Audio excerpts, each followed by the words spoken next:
सबसे झूठा कौन? यदि आप मेरी चैनल में नए हो तो मेरी चैनल को सब्सक्राइब करें, शेयर करें और लाइक करें। धन्यवाद। शेख चिल्ली यूं तो मूर्खता भरे काम ही करता था, लेकिन इस बार उसने अपने दिमाग का ऐसा इस्तेमाल किया कि हर कोई दंग रह गया। हुआ यूं कि शेख को पसंद करने वाले झज्जर नवाब लड़ाई के बाद कुछ महीनों के लिए अपने राज्य से बाहर सैर सपाटे के लिए चले गए। उनकी गैर मौजूदगी में उनका छोटा भाई राज्य को संभालने लगा। नवाब के छोटा भाई को शेख बिल्कुल पसंद नहीं था। उसके मन में यही रहता था कि मेरे भाई यानी नवाब ने इसे ऐसे ही सिर चढ़ा रखा है। इसे कोई काम ढंग से करना नहीं आता है और यह कामचोर भी बहुत है। अपनी इसी सोच के हिसाब से झज्जर का छोटा नवाब शेख के साथ व्यवहार करने लगा। एक दिन मौका मिलते ही छोटे नवाब ने शेख चिल्ली को भरी सभा में डांट दिया। उन्होंने कहा कि एक अच्छा काम करने वाला व्यक्ति वही होता है जो बताए गए काम से भी ज्यादा करे। तुम तो दिए गए काम को भी सही से नहीं करते हो। छोटे नवाब ने आगे कहा कि तुम घोड़ों को अस्तबल तक ले जाकर उन्हें बांधते भी नहीं हो। कुछ सामान उठाते हो तो तुम्हारे पैर कांपने लगते हैं। कोई भी काम तुम मन लगाकर क्यों नहीं करते? जवाब दो। सभा में मौजूद सभी लोग शेख चिल्ली को पड़ी डांट सुनकर खूब हंसने लगे। डांट सुनने और सभी लोगों को खुद पर हंसता हुआ देखकर शेख चिल्ली सभा से चुपचाप चला गया। कुछ दिनों बाद शेख राजमहल के सामने से गुजर रहा था। छोटे नवाब की नज़र जैसे ही उस पर पड़ी, उन्होंने तुरंत उसे अपने पास बुला लिया। छोटे नवाब ने शेख को कहा, जल्दी से जाकर किसी अच्छे हकीम को ले आओ।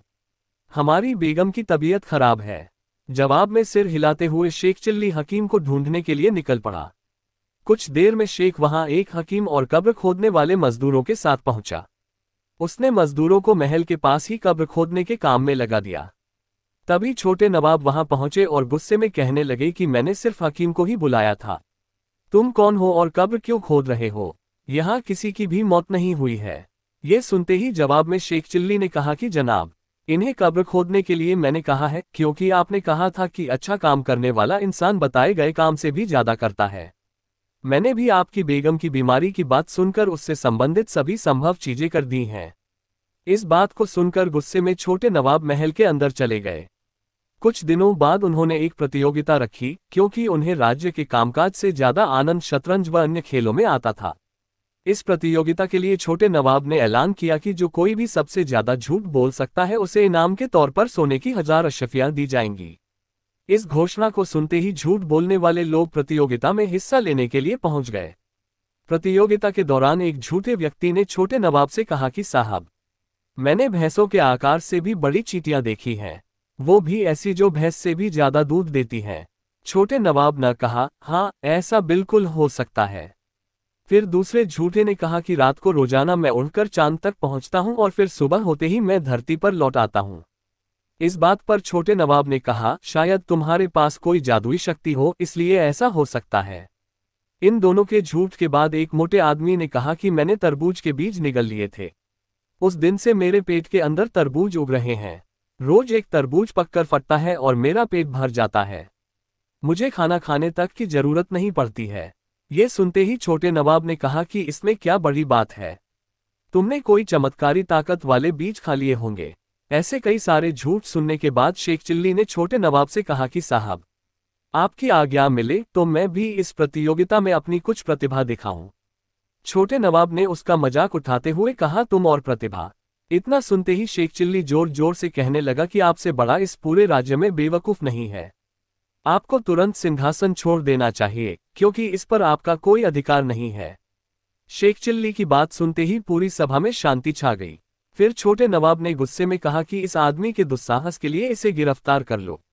उसके बाद छोटे नवाब से शेख चिल्ली कहा कि तुम तुरंत मुझसे माफी मांग लो, वरना मैं तुम्हारा सिर काटकर अलग कर दूंगा।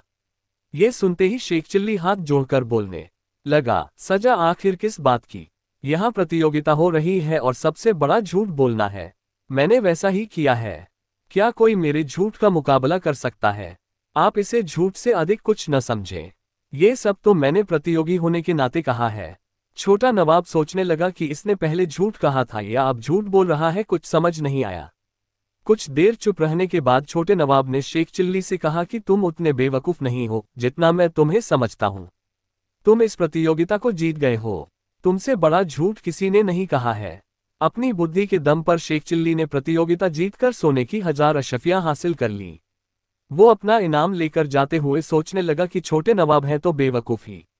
इस सच से मुझे जीत हासिल हुई है और इनाम भी मिल गया। कहानी से सीख, बुद्धि का इस्तेमाल करने से हर परेशानी से बचा जा सकता है।